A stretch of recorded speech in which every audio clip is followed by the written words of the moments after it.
రైతులు ఎంతో కష్టపడి భూమి దున్ని విత్తనాలు నాటి వాటికి నీళ్లు పోసి ఎదురు చూస్తూ ఉండగా మొక్కలు ఎదిగి మరి ఆకాశ పక్షులు రాకుండా వాటిని తోలుతూ జాగ్రత్త పడుతూ ఎంతో ఆశలతో ఎదురు చూస్తూ ఉంటాడు. పంట చేతికి వస్తుంది కదా అని. వచ్చిన పంటను అమ్ముకున్నాక ఇల్లు కట్టుకోవడానికో, ఇల్లు బాగు చేసుకోవడానికో, ఇంటిని రిపేర్ చేయడానికో, పిల్లలను చదివించుకోవడానికో, బిడ్డలను పోషించుకోవడానికో ఎన్నో ఆశలు పెట్టుకుంటాడు. కుమార్తె వివాహం చేయాలనో, లేకపోతే వచ్చిన డబ్బుతో అప్పులు తీర్చుకోవాలనో ఎంతో ఆశతో రైతు ప్రయత్నం చేస్తుంటాడు. అలాగే దేవుని పిల్లలుగా మీ జీవితాల్లో కూడా కొన్ని ఆశలతో మీరు పనిచేస్తూ వచ్చారు. కొంత ఆశ మేలు పొందాలని కష్టపడ్డావు, ప్రయాసపడ్డావు, ఎన్నో విధాలుగా ప్రయత్నం చేశావు. హఠాత్తుగా ఏదో నష్టం వచ్చింది. చూడండి, అంత మంచి పంట చేతికొచ్చే టైంలో గొంగళ పురుగులు వచ్చి పడ్డాయనుకోండి, పంట మొత్తం పోయినట్టే. చీడ పురుగులు, పసరు పురుగులు, ఈ పురుగులు ఏం చేస్తాయి చెప్పండి? పచ్చని పొలాలు చూస్తూ ఉండగానే మిడతలు కొన్ని వేలుగా వచ్చేస్తాయి, లక్షలు వచ్చాయంటే ఇక్కడ నుంచి స్టార్ట్ చేస్తే ఆ చివరికి వెళ్ళేసరికి మొత్తం ఎండిపోయిన పొలాలుగా మారిపోతాయి. ప్రతి ఆకును తినేస్తాయి అవి. ఇలాగనే జీవితంలో కొన్నిసార్లు సాతానుడు, దురాత్మలు, చీకటి శక్తులు అనుమతి పొంది వస్తాయట. అనుమతి పొంది వస్తాయి. ఇక్కడ అన్నాడు దేవుడు, నేను అనుమతించాను అంటున్నాడు. ఇజ్రాయేలు యొక్క పంటల మీదకి దేవుడు ఎందుకు అనుమతించాడు అంటే దీని అర్థం ఏంటి? ప్రభునందు నమ్మిక వచ్చిన నీ జీవితాన్ని ఎవరు ముట్టడానికి వీల్లేదు దేవుని పర్మిషన్ లేకుండా. దుష్టుడు కానీ, దురాత్మలు కానీ, చీకటి శక్తులు కానీ, అపవిత్రాత్మలు ఉన్నాయి ప్రపంచంలో. అవి నిన్ను ముట్టలేవు. కారణం ఏంటి తెలుసా? యేసుక్రీస్తు రక్తం నీ మీద ఉంది. యేసునందు విశ్వాసం వచ్చినావు.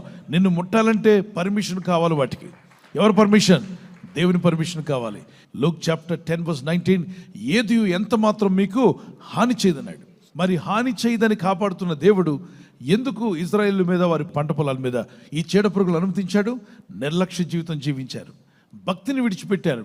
పంటలు బాగా పండుతాయిలే అని దేవుని మీద ఉన్నటువంటి కనెక్షన్, దేవుని మీద ఉన్న విశ్వాసాన్ని వదిలేసి పంట పొలాల మీద పంట వస్తుంది, బాగుపడతాం, డబ్బు వస్తుంది అనుకున్నారు తప్ప దేవునితో సహవాసాన్ని విడిచిపెట్టారు. వారు పండించుకున్న పంట, ఆ భూమి, ఆ పొలం ఎవరిది? దేవునిదా, మందా? ఆకాశము, భూమి, దాని సర్వము, సర్వసంపదలు ఆయనవై ఉన్నాయట. వీరు ఎవరితో సహవాసం డిస్కనెక్ట్ అయ్యారు? సృష్టికర్తైన దేవునితో డిస్కనెక్ట్ అయ్యి ఏం చేస్తున్నారు వీళ్ళు? పొలాలు బాగా పండుతున్నాయి, పంట బాగా వస్తుంది, మేము ఎంజాయ్ చేస్తాం అనుకుంటున్నాడు తప్ప, అరే ఈ పంటనిచ్చిన దేవుణ్ణి గనపరచాలి, ఆయన పొలాలు, ఆయన అనుగ్రహించిన ఈ భూమి మీద నేను జీవిస్తున్నాను, ఆయన ఇస్తున్న ఆక్సిజన్ని పీలుస్తున్నాను, సూర్య వెలుగుని అనుభవిస్తున్నాను. కృతజ్ఞత లేని వారుగా ఇజ్రాయేల్ ఉన్నప్పుడు వాళ్ళకి పాఠం నేర్పాలనుకున్నాడు దేవుడు.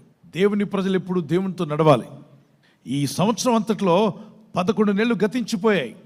12 నెలలు అడుగుపెట్టాం.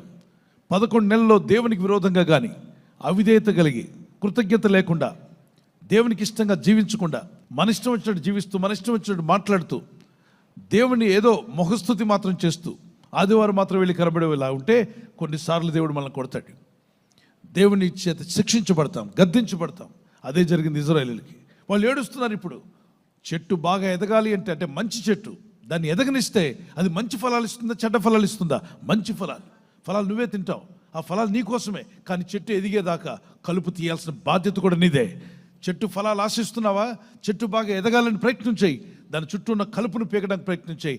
కలుపు పీకకపోతే నువ్వు పోసే నీరంతా కలుపు తీసుకుంటుంది, నువ్వు వేసే ఎరువంతా కలుపు తింటుంది. మంచి మొక్క ఎదగక ముందు అవి ఎదిగి పెద్ద ఏపుగా ఎరిగి ఒక గుంపుగా లేదంటే ఒక పొదగా తయారవుతాయి. నా మొక్క ఏది, నా ఫలాలు ఏమంటే అది ఎండిపోయిన చెట్టులా ఉంటుంది. దీని బలమంతా, దీని సారమంతా అవి తీసేసుకుంటాయి. అలాగే నీలో ఎదుగుతున్నటువంటి ద్వేషం, అసూయ, క్రోధం, మత్సరం, కామ, క్రోధ, మదమత్సరాలు, వీటిని జాగ్రత్తగా ఎదిగి తీసేయకపోతే అవి నీలో దేవుడిచ్చే ఆశీర్వాదాలన్నింటినీ పీల్చేసుకుంటాయి. నీకు వచ్చిన డబ్బంతా వృధా అయ్యేలా చేస్తాయి. అది ఖైనీ కావచ్చు, సిగరెట్ కావచ్చు, లేదా ఒక సినిమా పిచ్చి కావచ్చు, సీరియల్ పిచ్చి కావచ్చు, స్త్రీ పిచ్చి, పురుష పిచ్చి. ఒక పిచ్చి కాదు, ప్రపంచంలో రకరకాల పిచ్చులు బట్టి వస్తున్నారు. పిచ్చి పట్టనివ్వద్దు. నీకు ఏదైనా పిచ్చి పడితే, భక్తి కలిగిన దేవుని వెంబడించే పిచ్చి పడితే అది నీకు బాగు చేస్తుంది. దేవుని యందు భయభక్తి కలిగి ఉండు, ప్రార్థనలు ఎదుగు, విశ్వాసంలో ఎదుగు. వ్యర్థమైన పిచ్చులు పట్టాయా నిన్ను చావగొడతాయి.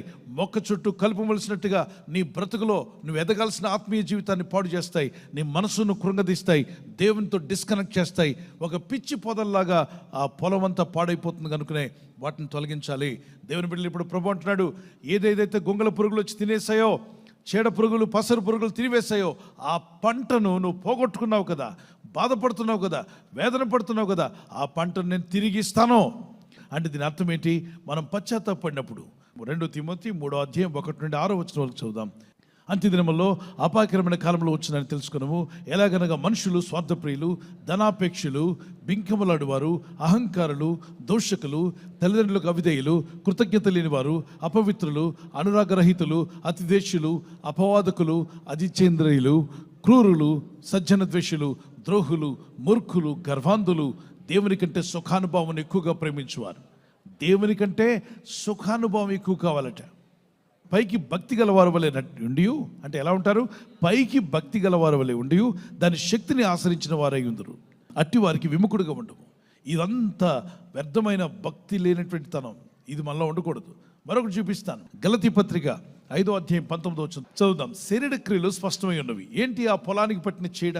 ఏంటి ఆ పొలానికి ఆత్మీయ జీవితానికి పట్టినటువంటి ఆ మంచి మొక్కకు, మంచి చెట్టుకు పట్టిన చీడ ఏంటంటే ఇవన్నీ పట్టే అవకాశం ఉంది. వాటిని వదిలించుకోవాలి నువ్వు. అవేమనగా జారత్వము. అది వదిలించుకోకపోతే నీ ఆత్మీయ జీవితం అంతా గలిబిలి చేసి పడేస్తుంది. అంతరాత్మ అంతా కరప్ట్ అవుతుంది, మనస్సాక్షి పాడవుతుంది. ఇప్పుడే మారు మనసు పొందు, పశ్చాత్తాపడు, యేసయ్య రక్తంలో కడగమని అడుగు, మనసు మార్చుకొని దేవుని వైపు తిరగండి.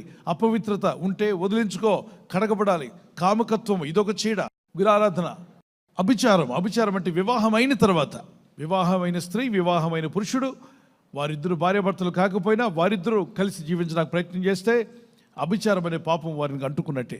అందుకే అటువంటి వాటిని ఈజీగా తీసుకోవద్దు. చీడబడితే, పురుగు పడితే మొక్కకు ఈజీగా తీసుకోవద్దు. చెక్కకు చెదబడితే పర్వాలేదులే అన్నావా, కుప్పగూలిపోద్దు ద్వారబంధం ఏదో ఒక రోజున. అది బయటకు బాగానే ఉంటుంది, లోపల మొత్తం తినేస్తుంది చెద. తర్వాత ద్వేషములు, ప్రతిదాన్ని ద్వేషించును. ఇంట్లో పనులను ద్వేషించకండి, బయట ఉన్న వాళ్ళని ద్వేషించకండి, టీంలో ఉన్న వాళ్ళని ద్వేషించకండి, చర్చిలో ఉన్న వాళ్ళని ద్వేషించొద్దు, వర్క్ ప్లేస్లో ఎవరిని ద్వేషించే వాళ్ళు ఉంటారు. మనకు దేవుడు వద్దన్నాడు, అంతే, ద్వేషం వదిలేసేయండి. తర్వాత కలహము, ప్రతిదానికి కలహం పెడతారు. కొంతమంది ఉంటారు, అడుగు పెట్టాడంటే కలహం పుట్టించాల్సిందే. అడుగు పెట్టాడా అంటే కలహప్రియులు అంటాడు బైబిల్లో. వాళ్ళు అడుగు పెట్టారంటే పంచుకున్న స్నేహాల్లో కూడా కలహం వచ్చేస్తుంది. దేవుని పిల్లల్లో కలహప్రియులు ఉండకూడదు. కొండెగత్తులు కొండెగాళ్ళు ఉండకూడదు అన్నాడు. కొండలు చెప్తున్నామంటే అదొక చీడ, వదిలించుకో. తర్వాత మత్సరం అంటే చూసి వారవలేకపోవడం. ఎవరు మంచి బండి కొన్నా అప్పుడే కొనేసాడా, ఇల్లు కడితే అప్పుడే కట్టేశాడా, ఏదైనా మంచిగా వాళ్ళు బాగున్నారంటే అప్పుడే అంత బాగుండాల్సిన అవసరం ఏంటి? ఇటువంటి మాటలు మాట్లాడడానికి వీల్లేదు. మత్సరం అనేది మనకు రాకూడదు. నెక్స్ట్, భేదాలు పుట్టించొద్దు. ఆ కులం ఈ కులం, మన ఇంటి పేరు కాదు, వాళ్ళ ఇంటి పేరు వేరు, అలాగే వీళ్ళ కులం వేరు, వీళ్ళ ఏరియా వేరు, వీళ్ళ ప్రాంతం వేరు, వీళ్ళ తాలూకా వేరు, వీళ్ళు తెలంగాణ, వాళ్ళు ఆంధ్ర, వాళ్ళు తమిళనాడు, వీళ్ళు కేరళ. మూతిపళ్ళు దేవుడు రాలగొడతాడు. ఎప్పుడు ఆ విధంగా అనకూడదు. మనమంతా రకరకాల భాషలు ఉండొచ్చు, కానీ మనమంతా దేవుని పిల్లలమే. ఆమేన్. నెక్స్ట్, విమతములు వద్దు, అసూయలు వద్దు, మత్తతులు, అలరితో కూడిపడిన ఆటపాటలు మొదలైనవి. వీటిని గురించి నేను మునుపు చెప్పిన ప్రకారము ఇట్టి వాటిని చేయవారు దేవుని రాజ్యమును స్వంతరించుకొనరని మీతో స్పష్టంగా చెప్పుచున్నాను. దేవుని వాక్యానికి విరుద్ధంగా ఏదైనా జరిగి ఉంటే దేవుడు మనల్ని గద్దిస్తాడు. మరి ఆ చీడను పోగొట్టుకోవడానికి ఇష్టపడుతున్న వారు చేయగలరా? అది బలహీనత కావచ్చు, కోపం కావచ్చు, ద్వేషం కావచ్చు. ప్రభు నాలో తీసేయమని ప్రార్థన చేస్తే ప్రభు అంటున్నాడు, నీ పొలాన్ని తినేసిన చీడ పురుగులు నేను గద్దిస్తాను. ఆ పంట పొలాన్ని ఏదైతే తినేసినా అవన్నీ కూడా వెళ్ళిపోతాయి. నువ్వు పోగొట్టుకున్న పంట నీ చేతికి మళ్ళీ తిరిగిస్తాను. అంటే నీ జీవితంలో సమయం పోయిందా, తిరిగి దేవుడు నీకు దయచేయునుగాక.